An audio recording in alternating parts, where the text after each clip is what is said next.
ఏంటి రేపు రోడ్డు గీడుస్తాం రానివ్వండి చూద్దాం ఎవడు వస్తాడు ఇక్కడికి గవర్నమెంట్ వస్తే రోడ్డు దిగ్బంధం చేసి వాటి సంగతి ఏంటో చూస్తాం మేము పాలన ఎంత వదిలిపెడతాం మేము ఏం చెప్తారు రమ్మనండి ఇక్కడికి రేవంత్ రెడ్డి కావచ్చు గవర్నమెంట్ కావచ్చు ఏం చెప్తారు సార్ ఏం చెప్పట్లేదు గవర్నమెంట్ వాళ్ళు ఎవడు రాడు ఇక్కడికి పేపర్లో పెట్టి కూర్చుంటున్నారు అక్కడ అక్కడికి మేము వెళ్తాం అని మేము వెళ్ళంగా మేము ఎందుకు వెళ్తాం ఎవరు పేపర్ లో పెట్టి కూర్చుంటారు అంతే ఒకవేళ వాళ్ళు గ్రౌండ్ కు వచ్చి మాదే అంటే ఎవరికి ఇబ్బంది ఎవరైనా కూతురు పెళ్లిళ్ళు ఉన్నాయి ఇలాగే ఎవరైనా యుఎస్ వెళ్ళాలి పిల్లలు చదువుకోవాలి వాళ్ళు ఎవరైనా లాగ్ చేసుకోవాలంటే వాళ్ళకి ఇబ్బంది అంటే ఏదో ఒక రోజు మనం అంటే మనది ఇబ్బంది అది తప్పు కదా కరెక్ట్ కాదు సరే ఇదంతా ఇట్లా 22 ఇదంతా తీసుకొచ్చి ఈ భూములు ఎప్పుడో కొనుక్కున్న భూముల్ని ఇట్లా వేస్తే ఓ పక్క రాష్ట్రాల్లో లేకపోతే పక్క దేశాల్లో ఇక్కడ ఏ ల్యాండ్ కరెక్ట్ ఉంది ఏ ల్యాండ్ లేదు అని రారు డెవలప్ ఇప్పుడు అంతా ఎందుకు ఇందులో పర్మిషన్ లేదు ఇప్పుడు బిల్డింగ్ కడతానికి పర్మిషన్ లేదు రిజిస్ట్రేషన్ లేదు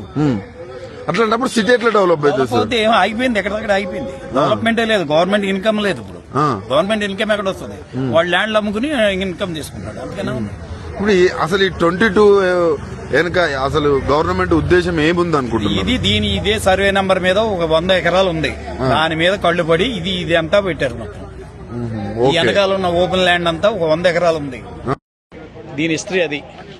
ఈ 100 ఎకరాల కోసం మీ ల్యాండ్స్ అన్ని మా ల్యాండ్స్ ఇక్కడ నుంచి జేఎన్టీ నుంచి ఇక్కడ వరకు పెట్టారు ఆపోజిట్ కూడా రోడ్ ఆపోజిట్ సర్వే నంబర్ 172 అదో 100 ఎకరాలు ఉంది ఇదో 100 ఎకరాలు ఉంది ఇది 163 లో ఒక పార్ట్ అందుకని దీన్ని కూడా అందులో పెట్టారు ఓకే దానిలో పెడితే డైవర్షన్ చేసి దాన్ని సెట్ చేయడం కోసం ఇదంతా డ్రామా ఎట్లా సార్ అంటే మా దగ్గరికి వస్తే మేము చూపిస్తాం మా తడాక ఏంటో మేము కూడా చూపిస్తాం గవర్నమెంట్ కాదు ఎవరు వచ్చినా చూపించగలం ఇక్కడ మెయిన్ అది 100 ఎకరకు వస్తే ఎంత ఉంటుంది సార్ ఎకరం ఎన్ని కోట్లు అమ్ముతుంది 200 కోట్లు 200 కోట్లు ఇది హార్ట్ ఆఫ్ ది సిటీ ఇది అందుకోసమని దీన్ని పట్టుకున్నారు ఎకరం